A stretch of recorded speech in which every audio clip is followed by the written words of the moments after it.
का प्रयत्न करेंगे, क्योंकि ये जीवन चरित ऐसे हैं जो हमारे लिए आचरणीय, अनुसरणीय, प्रातस्मरणीय, वंदनीय। क्योंकि हमको कैसे चलना है ये हम तो जानते नहीं है। कोई कहते हैं शास्त्र के आधार पर चलना चाहिए। शास्त्र क्या कहते हैं? तस्मत् शास्त्रं प्रमाणं कार्य व्यवस्थितो ज्ञात्वा शास्त्र विधानोक्तं कार्य कर्तुमिहार्षि। शास्त्र प्रमाण है। शास्त्र जान करके कर्तव्य अकर्तव्य कर्तव्य संबंध में हमको जानकारी करके फिर हमको कर्म करना है। लेकिन उतना शास्त्र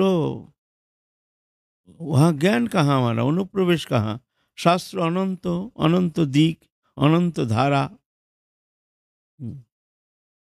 लेकिन हमारे जो ये आचार्य, जो हमारे जो महापुरुष, हमारे जो महाप्रभु के पार्षद आए हैं, ये आचरण करके दिखाए हैं। महाजन जैन गतस्य पंथा, महाजन जिस मार्ग अवलंबन करके भगवत प्राप्ति किए हैं, प्रेम प्राप्ति किए हैं, हमको उस मार्ग को अनुशीलन करके हमको चलना है। इसमें कोई प्रकार संकोच, कोई प्रकार किंतु परंतु, कोई प्रकार अ, वाद विवाद में पड़ना नहीं चाहिए। सच्च सुंदर निर्मल जीवन भगवत प्राप्ति के लिए चाहिए। एक सच्च सुंदर जीवन, निर्मल जीवन, पवित्र जीवन।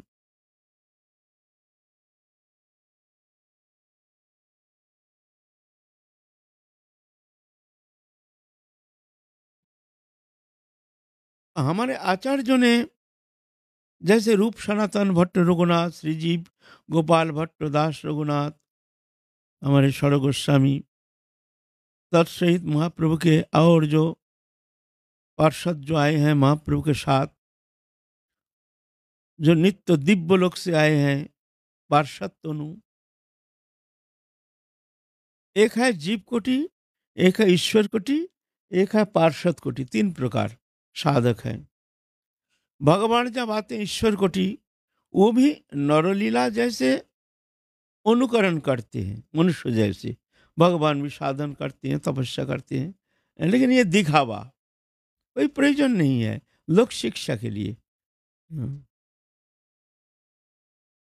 लोक शिक्षा के लिए, सिर्फ लोक शिक्षा के लिए देखो इस तरह से आचरण करना चाहिए। और पार्षद कोटि, ये पार्षद कोटि भगवान नित्य लीला में, ये नित्य लीला के पार्षद है। ये है हमारे जैसे बद्ध जीवात्मा नहीं। एक है बद्ध जीवात्मा, एक है पार्षद कोटि, एक है ईश्वर कोटि। पार्षद कोटि जो भगवान के लीला में, नित्य लीला में जो नित्य काल के लिए लीला आनंद रस आस्वादन करते हैं, यह है पार्षद कोटि। भगवान अपने पार्षदों को लेकर आए हैं इस कलियुग में सिर्फ आचरण करके दिखाने के लिए। देखो वो प्रेम भक्ति आचरण के लिए तुमको कैसे कैसे पंथ अवलंबन करना चाहिए, कैसे कैसे आचरण अवलंबन करना चाहिए, कैसे कैसे तुम्हारे भीतर जो भावनात्मक मानसिकता कैसी होनी चाहिए, गृह में रह करके तुम कैसे भजन करके उस भगवत प्रेम सानिध्य प्राप्त कर सकते हो गृहस्थ में रहकर। ये सब आचार्य ने जैसे हमारे श्रीनिवास आचार्य प्रभु, जिनके जीवन चरित हम लोग आलोचना करने के लिए प्रवृत्त हुए हैं, अभी हमारे सामने चल रहा है। महाप्रभु के अभिन्न दोनों श्रीनिवास आचार्य प्रभु गृहस्थी हैं, 2 विवाह रचना किए हैं, संतान संतति है उनके, गृहस्थ में रह करके। महाप्रभु के ज्यादातर पार्षद तो गृहस्थी थे। त्यागी तो सिर्फ कई जन थे, रूप सनातन भट्ट रघुनाथ, श्रीजीव गोपाल भट्ट दास रघुनाथ, लोकनाथ गोस्वामी, कृष्णदास कविराज गोस्वामी, ये तो त्यागी थे। और सब गृहस्थी थे। नरोत्तम ठाकुर खैर शादी नहीं किए हैं, लेकिन गृहस्थ आश्रम में रह करके ही साधना किए हैं। रामचंद्र कविराज, श्रीनिवास आचार्य प्रभु, रोशिकानंद प्रभु, श्यामानंद प्रभु, ये सब आगे चलेंगे हम लोग। तो हमारे लिए एक आदर्श स्थापना के लिए कि किस तरह से एक आदर्श मानव जीवन, एक भक्तिमय जीवन, एक परमार्थिक जीवन, एक दिव्य जीवन गठन के लिए हमको किस तरह से, कैसे हमको आगे बढ़ने के लिए प्रयत्न करना चाहिए, ये शिक्षा देने के लिए गीता में जैसे कहे भगवत प्राप्ति के लिए कई गुण बताए हैं। मत कर्म कृत, मत परमो, मत भक्तो, संग विवर्जिता, निर्वैरो सर्वभूतेषु सममिति पांडव। बस ये कई गुण होने से हमको प्राप्त कर सकता है।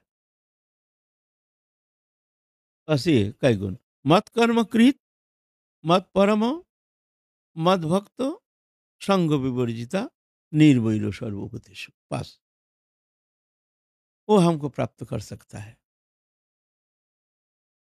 मत कर्म कृत, हमारे ही कर्म बोध से जो भी कर्म करते हो, ये तुम्हारा कर्म नहीं। मान लो ये हमारा कर्म, माने भगवान कहते हैं हमारे कर्म, तुम हमारे कर्म कर रहे हो, तुम्हारे कर्म नहीं है। तो हमारे कर्म बोध से तुम वो कर्म संपादन करो, गृहस्थ में रह करके जो भी कर्म संपादन कर रहे हो, वो कर्म तुम्हारा नहीं, तुम हमारे दास हो। हमारी इच्छा अनुसार, हमारे प्रसन्नता संपादन के लिए तुम उस कर्म को संपादन कर रहे हो, हमारे दास बन के। इसको कहते हैं मत कर्म कृत। बस भावनात्मक परिवर्तन, ना कि क्रियात्मक परिवर्तन। भावनात्मक परिवर्तन होना चाहिए। क्रिया माने ऐसा नहीं भगवत भजन करेंगे, कर्म करना है, भाई हम नौकरी करते हैं, चाकरी करते हैं, और घर संसार में हमारे स्त्री कुटुंब पालन पोषण के लिए कितना कुछ सारा दिन हमको कितना कर्म करना पड़ता है, तो इसमें तो भगवत प्राप्ति होगी नहीं। भगवत प्राप्ति के लिए तो एकांत में जा करके, जंगल में रह करके, बस जब तब ध्यान धारणा यही करना पड़ेगा, नहीं तो भगवत प्राप्ति होती नहीं। भगवान को कहते हैं ऐसे नहीं है, बात ऐसा नहीं है, ये धारणा गलत है। जो भी कर्म करो वो तुम्हारा कर्म नहीं, तुम सिर्फ जान लो वो तुम हमारे दास बन के, हमारे इच्छा पूर्ति के लिए, हमारे प्रसन्नता संपादन के लिए तुम हमारे दास बन के तुम उस कर्म को निर्वाह कर रहे हो, कर्ता बन के नहीं, हमारे दास बन के। और तुम्हारे कर्म के उद्देश्य है हमारी प्रसन्नता। बोले स्त्री पुत्र कुटुंब परिवार, बोले इसको तुम अपना क्यों मान रहे हो? तो मान लो ये प्रभु दिए हैं हमको, ये नौकरी है, संसार में आए हैं जब, कहाँ था हमारे स्त्री पुत्र कुटुंब परिवार? किसी को हम जानते नहीं थे। धरित्री में आए हैं हम अकेला। पहले हम देखे हैं माँ के श्रीमुख चंद्रिमा को, माँ को देखे हैं हम, किसी को जानते नहीं थे। फिर धीरे धीरे आगंतुक संबंधों जोड़ता गया, भाई बंधु, फिर बड़े होने के बाद फिर अपरिचिता, किसी से हमारे विवाह रचना करा दिया। फिर जानते नहीं है कहाँ से कौन देश से पुत्र बन के आया है, कोई कन्या बन के आई है कोई।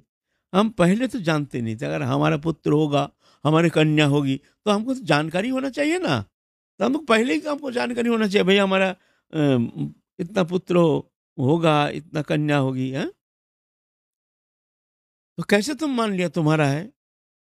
तो ये सब आगंतुक संबंध, तुम अपना मत मानो, तुम मानो जे ये प्रभु का है, प्रभु से संबंधित है। प्रभु ने तुमको कर्म करने के लिए, सेवा करने के लिए इस संसार में भेजे हैं। बस सिर्फ कर्म करना ही तुम्हारे उद्देश्य है। कर्म के जो फल, इस संबंध तुम्हारे चिंता करने का कोई अधिकार है नहीं। कर्मण्य अधिकार से माँ फलेषु कदाचन, माँ फलेषु कदाचन। तो माँ फलेषु कदाचन, फल चाहते नहीं है, कर्म करो। अगर फल ही नहीं चाहिए तो हम कर्म करेंगे क्यों? मान लीजिए पेड़ में फल फला है, हमको भूख लगा है ना, हाँ, तो हमको फल खाना नहीं है, तो हम पेड़ में उठ करके फल तोड़ेंगे क्यों? हम फल तोड़ेंगे तभी जब हमको खाना है ना, भूख लगा है तब तो हम पेड़ फल तोड़ेंगे। हाँ? तो फल ही नहीं चाहिए, वो कर्म हम करेंगे क्यों? तो गीता में जो कहे हैं, शब्द का माने अलग है। महाफलेश माने फल, तुमको फल के लिए तुम कर्म नहीं करते हो। बोले तो हम कर्म क्यों करेंगे? बोले तुम्हारे कर्म का उद्देश्य है भगवत प्रसन्नता। हम जो कर्म कर रहे हैं, प्रभु इस कर्म से प्रभु प्रसन्न हो जाएंगे, बस। प्रभु तुम प्रसन्न हो जाओ, ये संसार तुम्हारा, ये दृश्यमान जागतिक वस्तु पदार्थ तो सब तुम्हारा, जो भी वस्तु है सब तुम्हारा, जो भी कर्म, ये जो कर्म संपादित हो रहा है, तुम करा रहे हो, इस शरीर के द्वारा तुम करा रहे हो। कर्ता तुम हो, हम दास हैं। हम कर्म करते हैं, जो भी करते हैं, वो तुम्हारी प्रसन्नता संपादन के लिए, सिर्फ नौकर बन के, दास बन के। तो वो कर्म उसका बंधन का कारण नहीं होता है, वो कर्म उसका मुक्ति का कारण हो जाता है। वो कर्म मुक्ति का कारण हो जाता है, कर्म बंधन का कारण नहीं, फलाकांक्षा बंधन का कारण, कर्तृत्वपन बंधन का कारण, कर्म बंधन का कारण नहीं। वो कर्म जब स्वयं कर्ता बन के तुम करते हो, तो वो कर्म का शुभ शुभ फल तुमको भोगना पड़ेगा। क्यों? तुमने कर्ता बन गया, कर्ता बनने का कारण। और दास बन के रहो, नहीं कर्ता हम नहीं है, तो फिर जाकर के कोई बंधन नहीं है, वो कर्म तुम्हारा मुक्ति का कारण बन जाएगा, है ना? तो इसको कहते हैं मत कर्म कृत। हमारे आचार्यों ने ये भी कर्म संपादन किए हैं, कर्म किए हैं, हैं? जिनके जीवन चरित हम लोग आलोचना कर रहे हैं, गृहस्थी थे, हैं? लेकिन किस तरह से भगवत अनुशीलन किए हैं जगत में, हमको ये प्रदर्शन कराने के लिए। देखो, गृहस्थ में रह करके भी तुम परम भागवत, परम भक्त, परम प्रेमी बन सकते हो, भगवान के परम प्रिय तुम बन सकते हो। इसके लिए घर छोड़ने का कोई आवश्यकता है नहीं। सिर्फ अंतःकरण की एक गठन, शारीरिक गठन नहीं, शारीरिक परिवर्तन नहीं, अंतःकरण की परिवर्तन चाहिए। तो मत कर्म कृत, जो भी कर्म करो हमारे कर्म समझ करके, हमको कर्ता मन करके, स्वयं अकर्ता बन के, हमारे प्रसन्नता संपादन के लिए तुम अकर्ता बन के रसोई करो। ये प्रभु के लिए बना रहे हैं, जो बना रहे हैं प्रभु के लिए रसोई हो रही है, और किसी के लिए नहीं। अरे खाएगा तो हमारे सब कुटुंब परिवार घर के जो है वही तो खाएंगे। लेकिन तुम जब रसोई करोगे, तुम चिंता करोगे हम बना रहे हैं ठाकुर जी के लिए, मत कर्म कृत, तो वो कर्म तुम्हारा भजन हो जाएगा। दुकानदारी बिजनेस जो भी करते हो, नहीं प्रभु हमको उनके कर्म करने के लिए हमको ये कर्म संपादन करा रहे हैं, उनके कृपा के द्वारा। हम तो प्रभु के दास हैं, हमारे द्वारा ये कर्म करा रहे हैं, प्रभु तुम जानो इसके शुभाशुभ फल, तुम जानो, बस। तो वो कर्म तो फिर तुम्हारा बंधन का कारण नहीं होगा, है ना? ये मत कर्म कृत। फिर मत परमो, हर समय तुम्हारे मन में हमको ही धारण करके रखो। इसको कहते हैं मत परमो, परायण। माने जैसे बच्चा माँ को छोड़ करके कुछ जानते नहीं है, अबुध बच्चा हर समय माँ की गोदी में रह करके वो हंसते हैं, निश्चिंत होकर बड़े प्रेम से आनंद से रहते हैं। माँ की गोदी में रह करके बच्चा रोता नहीं है। देखना, कोई बीमार हो गया तो अलग बात है, लेकिन माँ के गोदी में जब तक बच्चा है, तब बच्चा रोता नहीं है। माँ की गोदी में छोड़कर रख दिया, फिर देखना रोना शुरू, है ना? तो मत परम, ऐसे ही तुम अगर भगवान को हृदय में धारण करके, हम प्रभु के हैं, प्रभु हमारे हैं, हमारी चिंता क्या है, हमारी चिंता तो चिंता में नहीं करेंगे। हम क्यों अपना चिंता करके अपना समय को बर्बाद करेंगे? तो कहते हैं तुम्हारा मन को हमको दो, तुम हमारी चिंता करो, हम तुम्हारी चिंता करेंगे। तुम क्यों अपना चिंता करोगे यार? करके भी तुम कुछ कर नहीं पाओगे। तुम अपने चिंता करके भी तुम कुछ कुछ कर नहीं पाओगे, कुछ परिवर्तन कर नहीं पाओगे, कुछ मंगल कर नहीं पाओगे। करना तो हमको ही पड़ेगा। इसीलिए कुछ नहीं, तुम चिंता तो मन को हमको दो, तुम हमारी चिंता करो, हम तुम्हारी चिंता करेंगे। अगर तुम हमारी चिंता छोड़ करके तुम अपना चिंता करते हो, तो भगवान कहते हैं भाई, तुम तो तुम्हारा चिंता कर रहे हो, करो। तो हम तो फिर उदासीन हो जाएंगे। देखो, वो तो तुम्हारा चिंता में तुम चिंतित तो रहते हो। क्या क्या क्या करना चाहिए, क्या होगा, क्या होगा, चिंतन करके तुम दिमाग खराब करते हो, हाय हाय क्या होगा। हम्म। हैं, तो बोलते हैं, तुम्हारे मन को हमको दो बस, मन मन भवो। हैं, तो मत करो कृत, इसको कहते हैं मत परमो। छोटा बच्चा जैसे माँ की गोदी में रह करके निश्चिंत सब कुछ मिल गया। आंधी तूफान आ रहा है, कितना प्राकृतिक दुर्योग, कितना कुछ हो रहा, संसार में कितना अशांति, कलह, द्वंद्व, संघात, कितना कष्ट, दुख, दारिद्र्य, विपत्ति, बच्चा को कोई चिंता नहीं, निश्चिंत माँ है, हमारे माँ है, माँ की गोदी में रह करके बच्चा शांत हो। ऐसा ही भगवान, हम भगवान के साथ हैं, भगवान हमारे हृदय में है, हमारी चिंता क्या, जो करेंगे, जो चिंता करेंगे, चिंता मनी करेंगे, ऐसे जान करके शांत रहो। हाँ, ऐसे कहे थे मत परमो, मत भक्तो, हमको प्रेम करो, तुम्हारा मन को हमको दो, हमको प्रेम करो, थोड़ा सा प्यार करो। इसको कहते हैं भक्ति। भक्ति शब्द का सरल माने है, भक्ति शब्द का सरल माने, सबसे सरल माने है भगवान से प्यार करना, माने अपना मन करके, भगवान हमारे सबसे प्रियतम, सबसे निकटतम, ऐसे जान करके भगवान से एक प्रेम संबंध हो, इसको कहते हैं भक्ति। ये प्रेम जिसका ज्यादा है वो ज्यादा बड़ा भक्त है, जिसका कम है वो छोटा भक्त है। ये। मत कर्म के मतलब मत भक्त संग विवर्जिता। अब आया संग विवर्जिता। संग विवर्जिता माने जिस संग से मन में विषय भावना का उद्रेक होता है, विषय भावना जागृति होती है। विषय किसको कहते हैं? विष है, जहर पैदा करता है, वो है दृश्यमान भौतिक जगत का जो सुख, इसको विषय कहा जाता है। भौतिक जगत का जो सुख है, इसको विषय कहा जाता है। शब्द, स्पर्श, रूप, रस, गंध, ये पास ज्ञानेन्द्रिय के द्वारा भौतिक पदार्थ के जो भी हम आनंद प्राप्त करते हैं, इसको विषय कहते हैं। सीधा बात, विषय किसको कहते हैं? न जो हम इंद्रिय के द्वारा दृश्यमान भोग्य पदार्थों के जो वस्तु के रस हम आस्वादन करते हैं, अ- आस्वादन करने के लिए हम चेष्टा करते हैं, इसको कहते हैं विषय। और ये विषय जो हमारे लालसा, ये जागृति होती है संग दोष के कारण। संगं संजायति दोषा, जैसे संग ऐसे रंग। एक बच्चा जन्म से खराब नहीं होता है, संग के कारण वो स्वभाव के परिवर्तन हो जाता है। सत्संग में रहता है तो सज्जन हो जाता है, दुर्जन के संग से दुष्ट हो जाता है। शराबी का संग रहते रहते देखा जाता है वो धीरे धीरे वो भी शराबी बन जाता है। अ, चिलम पीने वाले का साथ रहने से देखा जाता है धीरे धीरे धीरे धीरे वो भी चिलमबाज बन जाता है। ऐसे है ना संग। जैसे संग ऐसे रंग। जिस संग से मन में, हमारे मन में विषय भावना का उद्रेक होता है, ये है संग दोष। इसीलिए बड़े विचार करके ये संग दोष से दूर रहना चाहिए। हाँ, सत्संग में रहना चाहिए।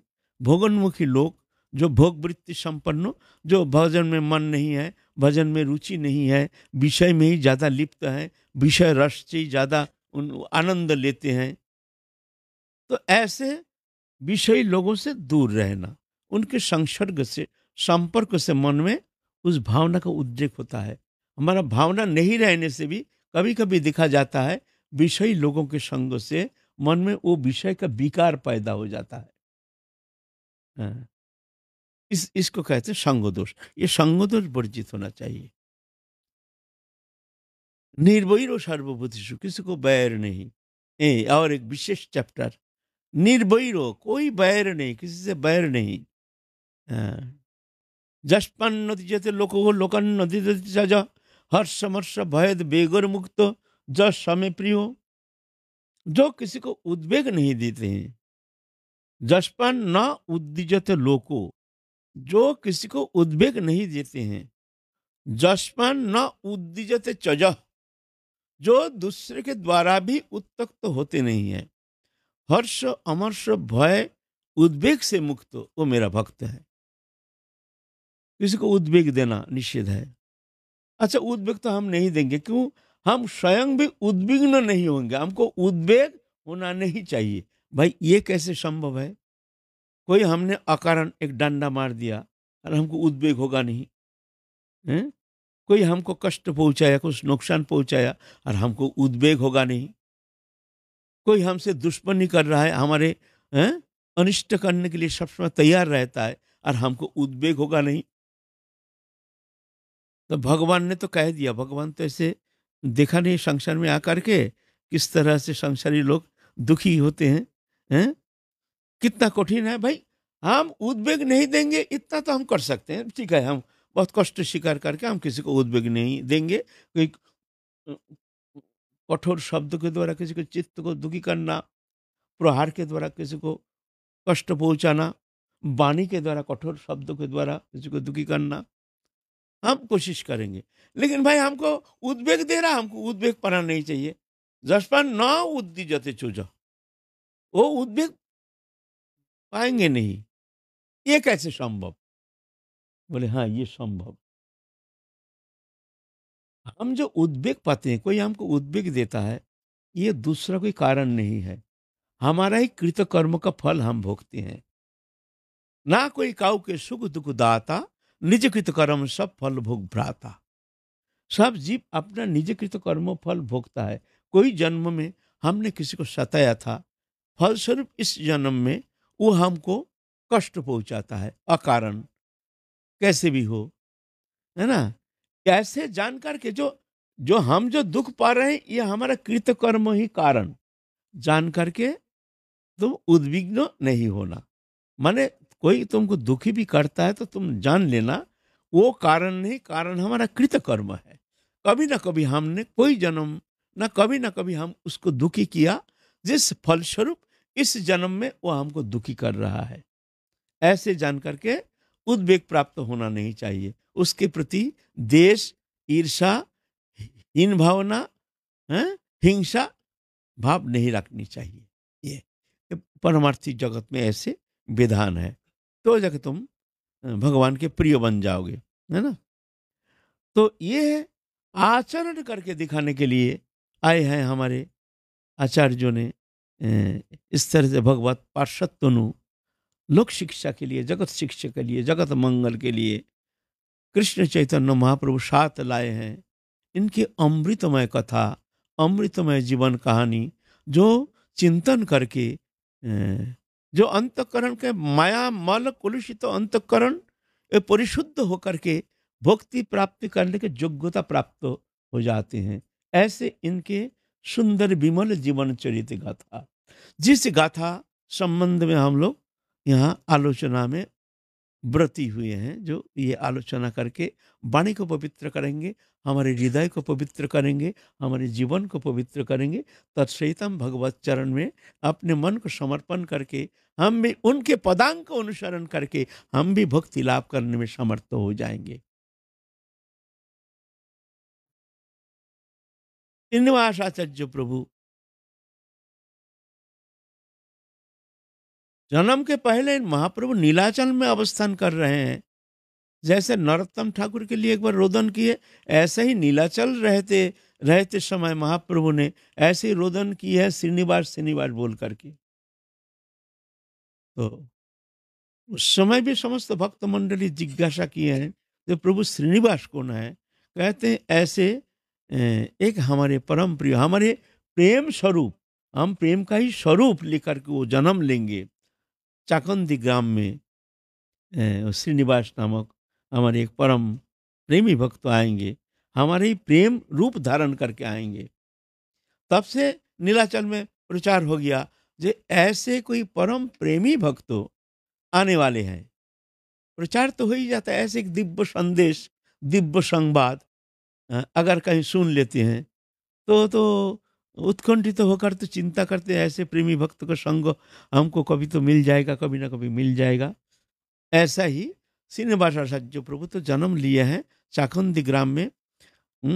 गंगाधर पंडित, लेकिन महाप्रभु में इतने उनके अनुराग, महाप्रभु के संन्यास के बाद उनके सन्यास और मूर्ति देख करके श्री चैतन्य चैतन्य चैतन्य करके पागल प्राय हो करके जहाँ जाते हा चैतन्य, हा कृष्ण चैतन्य, हा कृष्ण कृष्ण चैतन्य।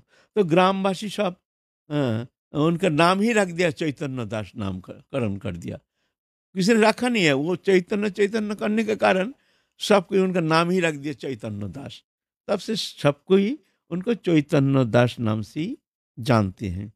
हाँ, फिर तो श्रीनिवास आचार्य प्रभु जन्म ग्रहण किए हैं वृद्धावस्था में। वो भी महाप्रभु की कृपा से चैतन्य दास और उनके सहधर्मिणी गए हैं नीलाचल में। नीलाचल में जा करके महाप्रभु की कृपा प्राप्त करके वहाँ महाप्रभु आदेश किए हैं। वृद्धावस्था, इतना वृद्धावस्था कि जिस स्थिति में और संतान संभावना का कोई अवकाश नहीं था। वृद्धावस्था, शरीर जीर्ण हो गया, फिर भी एक पुत्र प्राप्ति का आशा लेकर गए हैं महाप्रभु के पास। महाप्रभु कृपा करेंगे तो असंभव भी संभव हो सकता है। तो महाप्रभु के पास गए हैं तो महाप्रभु आशीर्वाद किए हैं, जाओ तुम्हारे मनोवांछा जगन्नाथ पूर्ण करेंगे। तो वहाँ से आ करके यथा समय उनके एक सुंदर पुत्र जन्म ग्रहण किए हैं। पुत्र भी सुंदर, अति सुंदर, दिव्य, चंद्रकला जैसे धीरे धीरे बढ़ते जा रहे हैं। बढ़ते बढ़ते बच्चा धीरे धीरे विद्यालय प्रवेश किए हैं। विद्यालय में वहाँ धनंजय विद्या वाचस्पति नाम के परम प्रवीण पंडित उनके सानिध्य में रह करके व्याकरण, काव्य, अलंकार इत्यादि शास्त्र में निपुणता प्राप्त किए हैं, निपुण हो गए हैं। किशोर अवस्था, अति सुंदर किशोर अवस्था, उस समय पितृदेव के सानिध्य में रह करके महाप्रभु के संबंध में बहुत कुछ श्रवण करते थे। करते करते करते करते उनके भीतर महाप्रभु के प्रति एक तीव्र आकर्षण, एक तीव्र अनुराग पैदा हो गया। जैसे संग ऐसे रंग, जन्म से ही ऐसे भक्त घर में जन्म लिया है। हरि कथा, हरि चर्चा, हरि सेवा, भगवत अनुशीलन, नाम कीर्तन, जप तप, ध्यान धारणा, उपासना, ऐसे घर में, ऐसे कुल में जन्म लेने से, और ऐसे पुत्र भी ऐसे कुल में ही जन्म लेते हैं। वे बड़े बड़े अच्छे अच्छे महापुरुष हैं, लेकिन उनको क्षेत्र नहीं मिल रहा, कहाँ आके वो जन्म लेंगे। क्षेत्र, पवित्र क्षेत्र नहीं मिल रहा है, क्षेत्र है नहीं, अपवित्र क्षेत्र है। लेकिन उस समय ऐसे ऐसे पिता माता जो हैं उनके क्रोड़ में ही ऐसे संतान आए हैं। इसलिए एक सुसंतान के लिए पहले पुत्रष्टि यज्ञ करते थे। पहले ना देखा गया हमारे वैदिक युग में पुत्रष्टि यज्ञ, पुत्र प्राप्ति के लिए यज्ञ। अरे भाई, पुत्र प्राप्ति के लिए यज्ञ करने का क्या जरूरत है? ये तो मिलन धर्मी प्रक्रिया के द्वारा, ये तो स्वाभाविक सहज भाव जीव मात्र ये तो संतान पैदा पैदा करते हैं। तो इसमें पुत्रष्टि यज्ञ का क्या जरूरत है? हैं? बोले वो पुत्र नहीं, वो पुत्र प्राप्ति के लिए पुत्रष्टि यज्ञ नहीं, एक सुंदर सत्पुत्र जो जगत का कल्याण करेंगे, जगत का मंगल करेंगे, ऐसे पुत्र चाहिए। जिसलिए तपस्या करते थे पुत्र प्राप्ति के लिए। ये भौतिक जो पशु पक्षी जैसे जे मिलन धर्मी प्रक्रिया के द्वारा जो सृष्टि करना, कोई ऐसा थोड़ी। विजय कृष्ण गोस्वामी के पिता पितृदेव शांतिपुर से दंडवती देते हुए जगन्नाथपुरी गए। लगभग 600 किलोमीटर, 600 किलोमीटर दंडवती देते देते जगन्नाथपुरी गए, एक पुत्र प्राप्ति के लिए। कामना क्या? एक पुत्र प्राप्ति। क्यों भाई? पुत्र प्राप्ति के लिए जगन्नाथ धाम जाने का जरूरत है ना? ऐसे पुत्र हो जो जो लोक कल्याण करेंगे, जगत कल्याण करेंगे, जगत मंगल करेंगे, खानदान के मुख को रोशन करेंगे, ऐसे पुत्र चाहिए। हाँ। जब जगन्नाथ मंदिर में गए, दंडवती परिक्रमा करके समाप्ति, जगन्नाथ मंदिर में जा करके उस सिक्त नयन से प्रार्थना किए। और ऐसे उस समय थोड़ा सा निद्रित हो गए। जगन्नाथ देव आ करके कहते हैं तुम चिंता मत करो, हम ही तुम्हारे पुत्र रूप में तुम्हारे घर में आएंगे। वो आए हैं विजय कृष्ण गोस्वामी। ऐसे थोड़ी होता है। हाँ, हाँ, ऐसा थोड़ी होता है। तो जैसे संग ऐसे रंग। अभी ऐसा क्यों नहीं होता है? और घर घर में अभी देखो व्यभिचार व्यभिचार, नाना प्रकार फिल्म फिल्म ये देखते हैं दुनिया भर के, ग्राम्य गीत ग्राम्य वार्ता, मोबाइल, हैं नाना प्रकार कलह अशांति। ये यही बच्चा जन्म से यही दिखता है उसको, कि आदर्श कुछ दिखता नहीं है घर में। ना स्कूल कॉलेज में उसको ऐसा शिक्षा का कोई प्रावधान है, ना कोई समाज जीवन में कोई प्रावधान है। बच्चा ऐसे संस्कार प्राप्त होता है दुष्ट संग पर करके, धीरे धीरे वो बिगड़ जाता है। धर्म शिक्षा ना पाने के कारण धर्म के प्रति अनादर बुद्धि, अनादर बुद्धि के कारण एक नया वायरस पैदा हो गया, सेकुलरवाद। हमारे हिंदू धर्म में, अन्य धर्म में नहीं। क्रिश्चियन धर्म में है नहीं, मुसलमान धर्म है, मुसलमान कोई एक भी देखना सेकुलरवादी है नहीं। क्रिश्चियन धर्म बोले मिक्स सेकुलरवादी है नहीं। हमारे हिंदू धर्म में सेकुलरवादी पैदा हो गया। ये इस कारण क्या है? उसका कारण ये घर है। यहाँ कोई शिक्षा मिलता नहीं है, धर्मीय शिक्षा, धर्मीय आचरण मिलता नहीं है। धीरे धीरे वो धर्म के प्रति श्रद्धा नहीं, वो बन जाता है ऐसे एक वायरस, नया वायरस। क्या कहें, अब दुख लगता है हमारे सनातन धर्म को नष्ट करने के लिए। या हमारे सनातन धर्म का क्रिटिसाइज करता है, हमारे धर्म का अपमान करता है, हमारे धर्म का इस तरह से नाना प्रकार कुप्रचार करता है। ऐसा है जानता नहीं कुछ। ऐसे सेकुलरवादी को पकड़ करके बोलो, पूछो उसके तुम हमारे धर्म संबंध क्या जानते हो, धर्म क्या है, तुम पहले बोलो सनातन धर्म क्या है।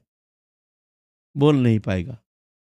बोलो गीता संबंध में तुम क्या जानते हो? गीता का 200 लोग सुनाओ। वो सुना ही नहीं कभी गीता का कोई शब्द हो। समालोचना के समय तो एकदम पूर्ण रूप में एकदम विरोधी पक्ष हो। तो ये है, ये हमारे दुर्भाग्य है। लेकिन पहले ऐसा नहीं था। सुंदर ऐसे बच्चा देखो इस तरह से, जैसे कुल में जन्म लिए हैं, मातृकुल भी ऐसे ही है। मातृकुल में हैं बलरामाचार्य जो थे उनके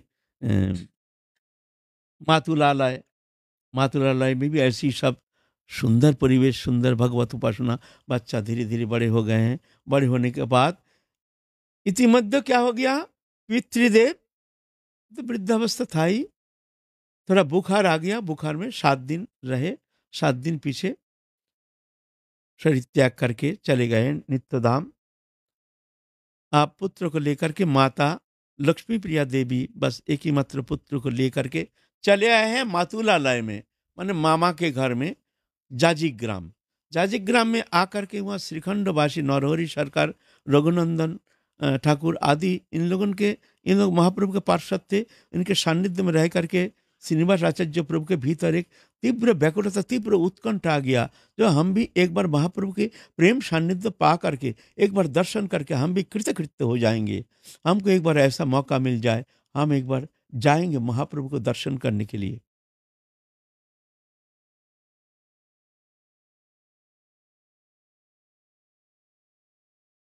माँ से निवेदन किया, माँ तुम आदेश करो, हम थोड़ा किशोर अवस्था उस समय, जवान भी नहीं, पूर्ण जौवन भी नहीं है, किशोर अवस्था, 16-17 साल होगा। माँ हमको आदेश करो, हम एक बार महाप्रभु दर्शन करके आएंगे। माँ कहते हैं देख तू हमारे एकमात्र पुत्र है, पिता चले गए संसार में, तू तेरे को एक मिनट नहीं देखने से हमारे दिन कितना कठिन हो जाता है। तेरे को छोड़ करके मैं एक दिन जीना हमारे लिए बेटा कितना कठिन हो जाएगा। ऐसा बहुत समझाए, लेकिन बेटा मानने के लिए तैयार नहीं। माँ तुम एक बार हमको आदेश करो, हम एक बार नीलाचल में जा करके हम एक बार महाप्रभु के दर्शन करके कृतकृत्य हो जाएंगे। माँ तुम एक बार हमको कृपा करो। माता देखते हैं जे बेटा का इतना सब लालसा, ज्यादा बाधा देना ठीक नहीं। अच्छा बेटा तू जा। तो चलते चलते चलते चलते जाजिग्राम तक आए हैं। न जाजिग्राम नहीं, वो उड़ीसा में जाजपुर, जाजपुर नामक स्थान, वहां आए हैं। वहां आके वहां से कुछ लोग नीलाचल से लौट रहे थे। वहां तो उस समय तो कोई रेल मार्ग फार्ग तो कुछ था नहीं, कहीं जाने के लिए तो पैदल ही पदब्रज ही चलने का एकमात्र उपाय था। सब अपना खाना पीना बांध करके, सामान सट्टा बांध करके चलते थे कहीं दूर देश जाने के लिए। कहीं तीर्थ पर्यटन के लिए जाते थे, सब सामान सट्टा लेकर के। बड़ा कष्टदायक था उस समय तीर्थ पर्यटन करना, कहीं दूर देश जाना। उधर से लौट के आ रहे थे नीलाचल से, तो वहां मिले हैं, वहां जाजपुर। मिलने से खबर मिला कि महाप्रभु अंतर्धान हो गए। आहा, ये महाप्रभु के अंतर्धान शब्द सुन करके एकदम अचेत होके गिर गए श्रीनिवास आचार्य प्रभु। हाय हाय, जिनके लिए, जिनके दर्शन की अभिलाषा लेकर के हम जीवन धारण कर रहे हैं, जन्म से हम हृदय में जिनको बैठा के रखे हैं, एक कृष्ण चैतन्य महाप्रभु नाम तो सुने हैं, बड़े आशा लेकर, बड़े तमन्ना लेकर के हम दिन व्यतीत कर रहे हैं। एक दिन न एक दिन हम प्रभु की कृपा तो प्राप्त करेंगे ही। उस दिन हम कृतकृत्य हो जाएंगे जिस दिन हम महाप्रभु के चरण कमल सान्निध्य में जा करके उनके वो दिव्य तनु को हम दर्शन करके कृतकृत्य हो जाएंगे। आप अचेत हो गए हैं। अचेत हो जाने के बाद महाप्रभु साक्षात वहां आविर्भूत हो गए। हो करके श्रीनिवास आचार्य को छाती में भर लिए, जे तुम ऐसे दुखी मत हो, ये तो हमारे आविर्भाव तिरोभाव मात्र, हमारे तो अप्रकट होता नहीं है, ये आविर्भाव कभी तिरोभाव, ये हमारी लीला। तुम चिंता मत करो श्रीनिवास, हम तुम्हारे साथ हैं, साथ रहेंगे। जब तीव्र व्याकुलता लेकर के जब हमारे चिंतन करोगे, हम तुम्हारे पास आएंगे, तुमको तुमसे मिलेंगे। तुम दुखी मत हो, तुम चले जाओ नीलाचल में, जा करके तुम्हारे लिए इंतजार कर रहे हैं गदाधर गोस्वामी और जितना है हमारे पार्षद, सिक्की महती आदि, अ, गोविंदो आदि, उनके सान्निध्य में जा करके तुम उनसे मिलो, तुमको शांति मिलेगी। तुम लौट के मत जाओ, हम नहीं आए ऐसा नहीं, हमारी कृपा वहां भी अभी भी व्याप्त है। तुम जाके तुमको आनंद मिलेगा, तुम जाओ।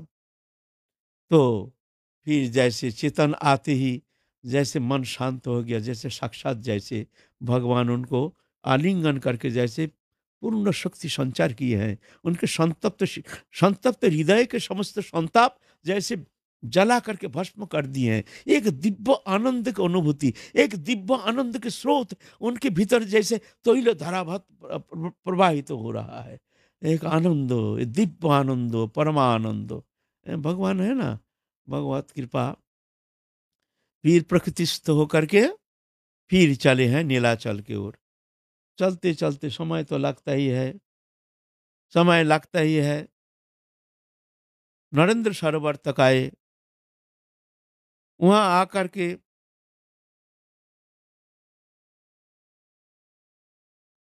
विश्राम कर रहे हैं, शरीर श्रांत क्लांत अवसन्न। चल करके आए हैं ना, खाना नहीं पीना नहीं, ठीक समय मिलता नहीं, ऐसा थोड़ी है। भिक्षा तो कर नहीं सकते, आदत नहीं। कोई यदृच्छा लाभ कोई कुछ दे जाता है, उसी से कोई रकम कष्ट शिकार करके आए हैं नीलाचल में। भूखे प्यासे थे, रात हो गया, श्रांत क्लांत अवसन्न पड़े हैं। एक वृद्ध लाए हैं जगन्नाथ जी के प्रसाद। उतना रात्रि में कहाँ से आए?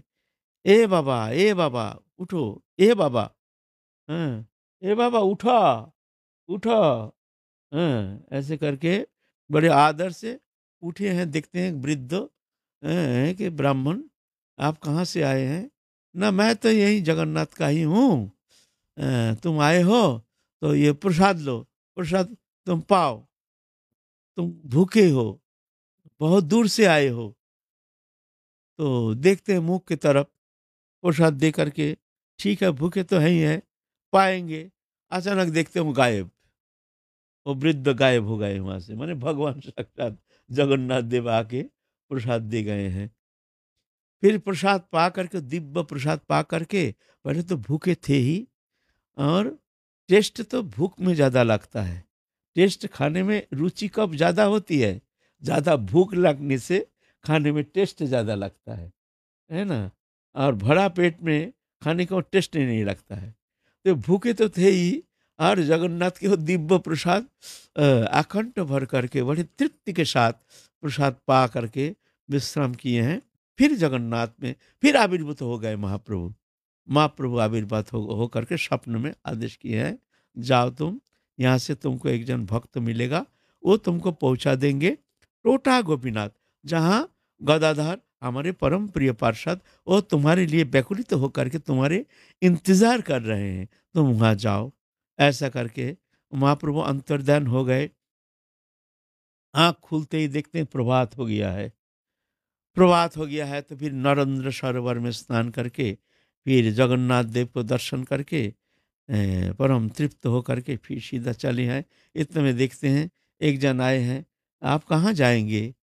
और उनके तो दिव्य दर्शन तो महाप्रभु को जैसे ही वो कलेबर, श्रीनिवास आचार्य प्रभु के कलेबर एकदम महाप्रभु को जैसे, ऐसे ही कांचन वरण, ऐसे ही घुंघराली केश, ऐसे ही आकर्ण नेत्र, ऐसे ही मुक्ता पंक्ति जैसे, दंत जैसे, अधर अष्ट जैसे, बिंब फल जैसे, अति सुंदर उन्नत बक्ष किशोर अवस्था, बड़े दिव्य दर्शन। जो भी एक बार दर्शन करके पहले तो चकित हो जाते, कोई महाप्रभु आए नहीं तो, साक्षात महाप्रभु तो नहीं आए हैं ऐसे, ऐसे सुंदर। बोलते आप कहाँ से आए हैं? तो हम तो आए हैं ऐसे गौर मंडल से। तो बोलते हैं आपके लिए गदाधर पंडित इंतजार कर रहे हैं, आपका नाम श्रीनिवास आचार्य? हाँ हमारी नाम है। आप कैसे जान गए हैं? ना हमको पता है। तो पकड़ के ले गए हैं गदाधर पंडित के वहाँ।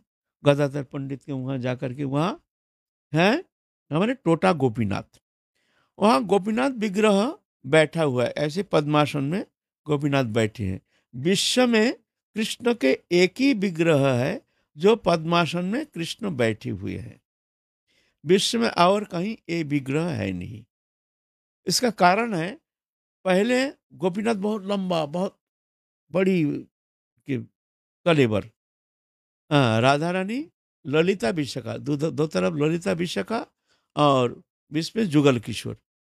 गदाधर गोस्वामी पूजा करते थे, पूजा करते वृद्धावस्था में माला पहनाने में बड़ा कष्ट होता था, क्योंकि इतना ऊंची ठाकुर जी के विग्रह है और कमर तो सीधा होता नहीं है, तो चौकी उकी लगा करके बड़े कष्ट से ठाकुर जी का बड़ा कष्ट हुआ मन में। तो स्वप्नादेश किया, जे गदाधर तुम कष्ट मत करो, हम बैठ जाते हैं, अब तुम प्रेम से हमको माला पहनाना। तो उस दिन दूसरे दिन प्रातः काल देखते हैं जो ठाकुर जी बैठ गए हैं। ये सत्य घटना, ये कोई किंवदंती नहीं। किंवदंती है ना, ये कोई किंवदंती नहीं। हमारे विग्रह चलते हैं, हमारे विग्रह बोलते हैं, हमारे विग्रह खाते हैं, हमारे विग्रह प्रेम करते हैं, हमारे विग्रह भक्त वत्सल है। ये कोई कल्पना नहीं, ये सत्य है। ये सनातन धर्म में बहुत सारी घटना है, बहुत सारे। नास्तिक लोग जो जानते नहीं है वो तो नाना प्रकार समालोचना करते हैं। अ, ये जो राधा रमन शालग्राम था, शालग्राम एक बड़ा सा शालग्राम था। एक सेठ आया, हर मंदिर में जाकर के पोशाक बनाने का उनका बड़ा शौक था, जो विग्रह हम पोशाक बनाएंगे। सुंदर सुंदर पोशाक बना के देते थे। तो वहाँ आए सुने गोपाल भट्ट, गोपाल भट्ट गोस्वामी के मंदिर ये है, तो उनके विग्रह भी बड़ा सुंदर होगा, नाम तो बहुत है। चलो आए विग्रह देखने के लिए। तो दर्शन कराए, देखते हैं इतना बड़ा शालिग्राम।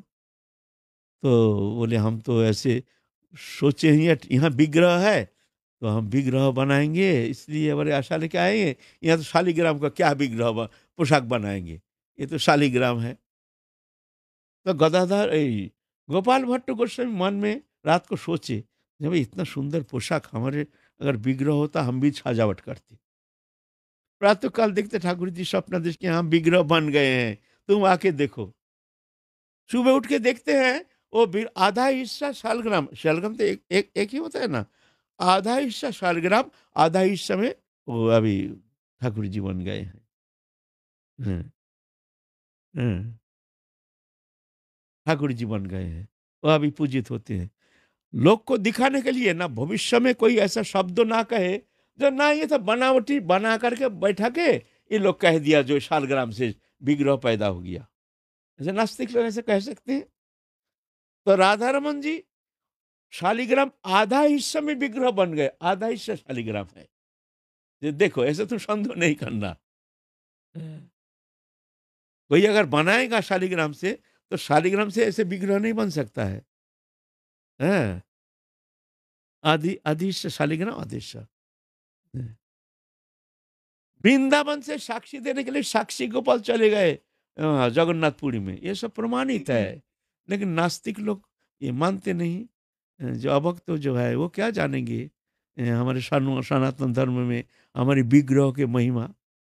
ये विग्रह हमारे गुरु जी के सेवित विग्रह है। हम आखिर में हमको गुरु जी को दे गए थे वो विग्रह, वो जो टोटा गोपीनाथ जिनकी बात कर रहे हैं, हमारा ही सेवी अभी पूजा है। लेकिन हम लोग तो रहते नहीं वहाँ, और कोई सेवा कर रहा है हमारे गुरु जी के नाम पे। ऐसा तो वहाँ गए हैं गदाधर गोस्वामी। तो महाप्रभु के विरह दशा में तो ऐसे ऐसे व्यतीत होकर, ऐसे प्राणहीन होकर, निष्प्राण होकर के जैसे दिन व्यतीत कर रहे हैं। ऐसे तो सुने हैं जो गौरमंडल भूमि से वो महाप्रभु के पार्षद श्रीनिवास आचार्य जो आए हैं। नाम तो पहले ही श्रवण किए हैं, क्योंकि श्रीनिवास के नाम करके महाप्रभु रोदन किए हैं जन्म के पहले। तो बड़ा कष्ट करके, बड़े उत्कंठित होकर के आए, आ करके श्रीनिवास आचार्य प्रभु के एकदम कंठ में धारण की है।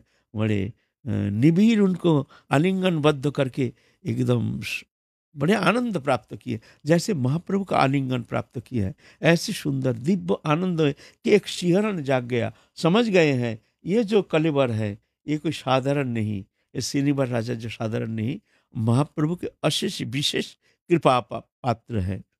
फिर जा करके वहाँ रखे हैं, वहाँ रख करके जहाँ हमारे यहाँ रहो, रह करके, और एक श्रीमद् भागवत जो प्रतिदिन अध्ययन करते थे गदाधर गोस्वामी, महाप्रभु जाने का बाद अश्रु धारा से ना सब जो अक्षर है ना सब मिट गया। आप वो पढ़ने लायक नहीं, मतलब अक्षर पहचान में आता नहीं है ना।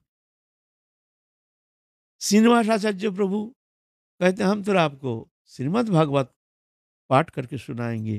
तो अच्छा, उस समय पाठ करते हैं और बड़े आनंद से। श्रोता भी ऐसे हैं गदाधर गोस्वामी, बड़े आग्रह और उत्कंठा लेकर के सुनेंगे। भागवत लाए हैं, देखते हैं उसमें पेज में वो पढ़ना आता ही नहीं है, उसमें सब जो अक्षर है ना अश्रुधारा से अश्रुधारा बह करके सब लुप्त प्राय हो गया है। तो श्रीनिवास आचार्य प्रभु तो मन में थोड़ा दुखी हो गए, आपको कैसे सुनाएंगे। ठीक है, हम इस बार जा करके भागवत लेके आएंगे, लेके आकर के आपको हम भागवत श्रीमद् भागवत कथा सुनाएंगे। फिर वहाँ रह करके वहाँ से भेजे हैं, जाओ तुम दर्शन करके आओ। हमारे और जो पार्षद है जैसे सिक्की महती आदि और जितना गोविंदो आदि महाप्रभु के और सब पार्षद उन सबसे मिलन कराए, सबसे मिले हैं। सब श्रीनिवास आचार्य प्रभु को प्राप्त करके बड़े आनंद में निमग्न हो गए, जैसे साक्षात महाप्रभु के ही सान्निध्य प्राप्त किए हैं। क्योंकि महाप्रभु के वो जो आवेश अवतार है ना श्रीनिवास आचार्य प्रभु, इसीलिए उनके सान्निध्य में जाते ही जैसे महाप्रभु को सान्निध्य मिल गया है ऐसे अनुभव होता है। ऐसे सब भक्त मंडली के साथ कुछ दिन रह करके फिर आप गौर मंडल भूमि और प्रत्यावर्तन करेंगे। श्रीनिवास आचार्य प्रभु सब भक्त मंडली उनको विदाई निवेदन किए हैं। ठीक है, आप श्रीनिवास आचार्य प्रभु चल के आए हैं, चल के आकर के फिर एक बार इच्छा किया है हम जाएंगे नीलाचल, पुनर्बार जाएंगे, जाकर के गदाधर भट्ट गोस्वामी को हम भागवत श्रवण कराएंगे।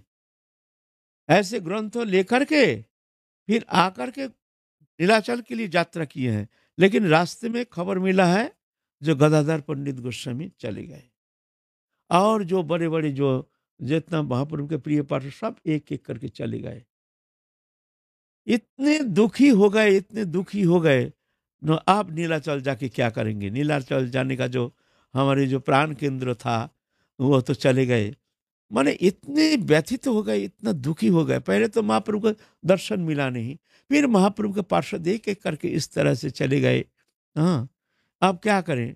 कहाँ जाऊं? अब जाऊं तो जाऊं कहाँ जाऊं? फिर आए हैं, आकर के नरहरि सर करके वहां आए। वहां आकर के आप महाप्रभु स्वप्नादेश किए हैं जो तुम अचिरात तुम गौरमंडल दर्शन करके तुम वृंदावन चले जाओ। वहां तुम्हारे लिए इंतजार कर रहे हैं गोपाल भट्ट गोस्वामी। उनसे तुम दीक्षा प्राप्त करना। दीक्षा प्राप्त करके तुम श्रीजीव गोस्वामी से तुम विद्या विद्या अध्ययन करना। वहाँ तुम्हारे बहुत सारे काम हैं। तुम्हारे इंतजार में वहाँ बहुत सारे हमारे पार्षद सब इंतजार कर रहे हैं। तुम अचिरात गौरमंडल भूमि होकर के तुम सीधा चले जाओ वृंदावन में।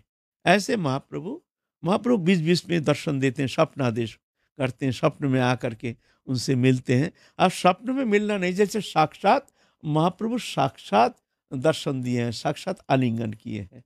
ऐसे असीम कृपा, ऐसे अद्भुत कृपा, है ना। फिर चिंतन किए हैं तो वृंदावन जाएंगे तो थोड़ा सा महाप्रभु के जन्मभूमि दर्शन करके वहाँ से अद्वैत आचार्य प्रभु के दर्शन करके फिर वहाँ से फिर हम लोग चलेंगे। चलते चलते खबर मिला नित्यानंद प्रभु अद्वैत प्रभु अंतर्धान हो गए।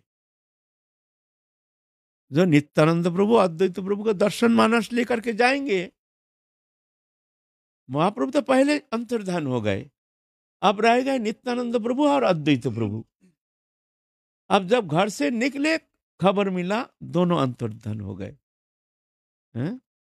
नित्यानंद प्रभु हाँ, ठाकुर जी से विलय हो गए। अद्वैताचार्य प्रभु भी मदन गोपाल विग्रह में विलय हो गए। फिर भी चलो थोड़ा दर्शन करेंगे, आ करके वहाँ महाप्रभु के घर में वहाँ आ करके सती विष्णुप्रिय माता से मिले। विष्णुप्रिय माता भी उनको बहुत आशीर्वाद किए। विष्णुप्रिय माता से मिल करके तो क्या करेंगे, तो जाएं थोड़ा सा देखें और सब प्रभु हैं उनसे थोड़ा मिलेंगे।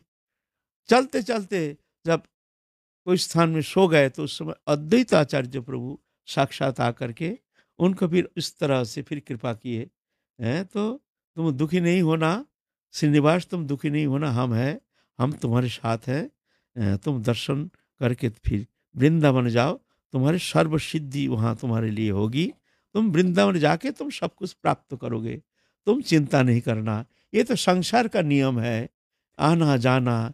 ये तो वियोग और संयोग, जहाँ संयोग है वहाँ वियोग अनिवार्य। वियोग ही नित्य है, संयोग आगंतुक है। हमारे साथ जो भी वस्तु का संयोग होता है ये एक दिन वियोग होगा। दृश्यमान जागतिक जो भी वस्तु पदार्थ संयोग है, जान लेना एक दिन वियोग होगा ही। पुत्र मानते हैं जिसको संयोग है, पहले था नहीं, पुत्र बन के आया है, एक दिन वो मरेगा, वियोग होगा ही। ये शरीर भी आगंतुक है, पहले था नहीं, संयोग है, एक दिन शरीर भी जाएगा, वियोग होगा ही। वियोग है नित्य, संयोग है आगंतुक। इसीलिए संयोग जो वस्तु से है उसके प्रति ज्यादा मोहित होना, ज्यादा उसमें रुचि लेना उचित नहीं है। विवेकी जन, जो परमार्थ लोभी जन, संयोग जिस वस्तु में है उस वस्तु में ज्यादा मन को लगाना नहीं चाहिए, ज्यादा प्रेम नहीं करना चाहिए। बस ऐसे जान करके जहां तक हो मन को भगवत चरण में लगा करके भगवत स्थिति ही उनके जीवन में एकमात्र उपास्य है। भगवत चिंतन ही उनके जीवन के एकमात्र आधार जान करके मन को भगवत चिंतन में नियोजित करो अखंडो। जागतिक दृश्यमान वस्तु जो तुम अपना मानते हो एक दिन वियोग होगा, तुमको दुखी करेगा। जितना तुम अधिक प्रेम करोगे उतना अधिक तुमको दुख देगा, जितना अधिक प्रेम करोगे उतना अधिक दुख को देगा। जितना तुम मोह जिस वस्तु में करोगे वो वस्तु उतना ही तुमको दुखी करेगा। स्त्री पुत्र कुटुंब परिवार धन जन वित्त वैभव सब वस्तु। इसीलिए पहले सावधान हो जाओ। इस तरह से अद्वैत आचार्य प्रभु तो स्वप्न में आशीर्वाद किए। फिर नित्यानंद प्रभु भी स्वप्न में श्रीनिवासाचार्य प्रभु के साक्षात इस तरह से कृपा करके उनको भी आशीर्वाद किए हैं। तो गए हैं अद्वैत आचार्य प्रभु के वहाँ, वहाँ अच्युतानंद प्रभु से मिले और माँ सीता देवी की बहुत आशीर्वाद किए। फिर गए हैं खरदा में, खरदा में नित्यानंद प्रभु अप्रकट काल वीरचंद्र प्रभु आशीर्वाद किए। फिर जानवा माता खूब आशीर्वाद किए, खूब भरपूर आशीर्वाद किए हैं। जाओ बेटा, तुम्हारे लिए वृंदावन स्थान है, निर्देश है, महाप्रभु निर्देश किए हैं तुम्हारे लिए, तुम वहाँ जाओ, वहाँ तुम्हारे लिए बहुत सारे भगवत कर्म तुम्हारे लिए है, तुमको जाना है वहाँ। फिर आप श्रीनिवास आचार्य प्रभु वृंदावन चलेंगे। तो आज रात हो गया, हम लोग आज नहीं कहीं नहीं जाएंगे, हम लोग आज तो यहीं विश्राम करेंगे।